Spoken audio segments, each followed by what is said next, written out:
It's Mikey Dell. Gonna do another Taking Cookies video today. I'm gonna go over my top 5 under 25 duos in the NBA entering the 2020 to 2021 season. First off, I gotta do Joel Embiid and Ben Simmons. Joel Embiid, very skillful big man. He's got a little bit of Akeem in his game, the way he can move around that post, similar to the Dream Shake. Duke can even hit the three. He's shown he could pop that, at least better than Ben Simmons, the bricklayer. Joel Embiid is also a very great defender when he can get his ass up and down that court. I think in order for his game to improve, not only does Philadelphia need to do a better job in the front office, hopefully bringing in Daryl Morey can add some more talent around him to take some pressure off. But I think he also needs to lose some weight, in my opinion. I'm not calling him fat by any means. I mean, he's a big boy. He's a big dude. I mean, he's like 7 feet, so he's going to be carrying around some weight no matter what. You're a center in the NBA, you're going to have some weight on you. But if he just lost a little bit of weight, he'll be able to run up and down the court better, be a lot more nimble, and he won't be putting as much pressure on his knees, which he's had injury problems in the past, so definitely wouldn't be a bad thing for him. Hopefully this offseason he's been putting in that work since they went home early from the Celtics anyway. Of course, we got Ben Simmons. They were missing him real bad in that playoff series versus the Celtics.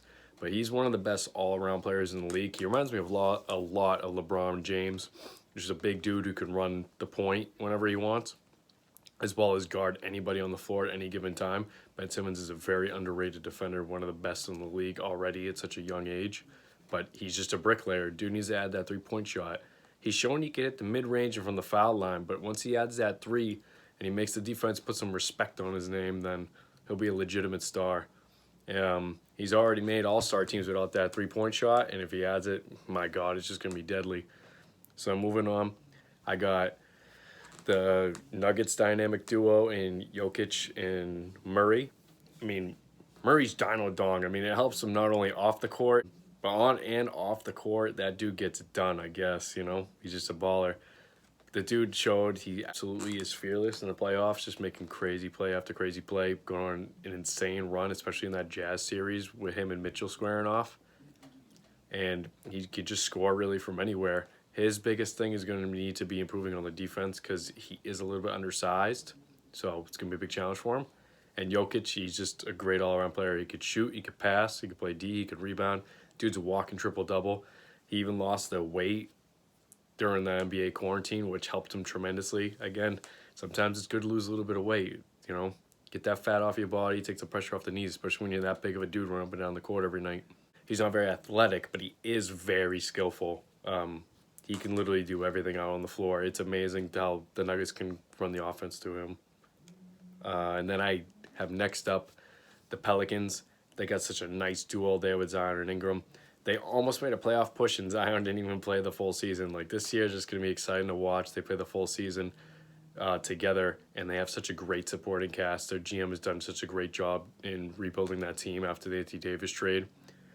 Zion reminds me a ton of Charles Barkley. His game is very similar, and he has the hops. Like, he's literally like a bunny out there. That dude can jump through the roof. He was bullying grown men, and this dude's like 19 years old, just grabbing boards over him, dunking on all over him.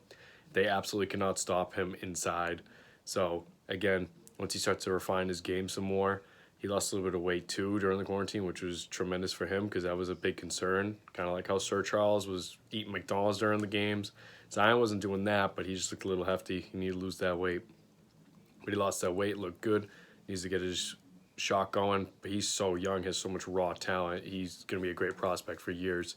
Then Brandon Ingram, most improved player this year. He always had that ability to torch a defense on any given night. He showed it in spurts with the Lakers, and then moving to the Pelicans, he really was able to refine that role. He was that go-to guy. He can definitely pour it on some more. He reminds me a ton of Richard Hamilton, back when he used to play with the Pistons. But obviously, Ingram's a little bit more explosive, a little bit more raw. He's got a little bit of KD sprinkled into his game. He's very lengthy. And then we got Tatum and Brown, my boys on the Celtics. So happy Danny Ainge didn't split up that duo back when AD was on the block. We got Tatum, who reminds me so much of a taller Kobe. He's got all of his moves. He's clutch. He's the go-to down the stretch in the fourth quarter. He's shown it since year one when Celtics went to these conference finals when it was rookie Tatum versus LeBron James, and he absolutely balled out. He's been balling out ever since. Only got his game better. Only has more to go. And just signed that max contract this offseason, well deserved. Hopefully he is in Boston for many years. Jaylen Brown, absolute baller, doesn't get talked about enough. You could have argued he could have made the All-Star team this year, him or Tatum. Brown put up fairly similar numbers during the regular season, but also is a tremendous defender. He reminds me so much of Jimmy Butler, just comparisons in his game. He can drive to the net with ease. He can lock down your best player, and he's starting to get that jump shot going, especially this year. You saw him in the corner three. Corner three! Really picking it up. It's just going to be so exciting to watch when those guys start buttoning up some more. And then lastly, we have the Mavs. We have Luka Jokic, who reminds me so much of Larry Bird. So much. He's so skillful. He's so good. He could take a mediocre team, a terrible team that the Mavericks were literally the year before he joined, and completely turn them around and make them a contender. They were putting up such a hard fight versus the Clippers. And if they had Kristaps Porzingis healthier in that series, I bet you they would have won that, no doubt in my mind. The way Luka was playing, he was a man on a mission. Even when his ankle got fucked up, he was still going out there and balling on them. And dude had Kawhi Leonard all over him, or Paul George, two of the best defenders in the game. And then Kristaps, dude's a unicorn for a reason. He can shoot from any spot on the floor, and he can protect the rim. He's gonna be so good with the pick and roll with him and Luka spreading out the floor. It's gonna be a deadly duo for years to come. But KP's got to stay on the floor.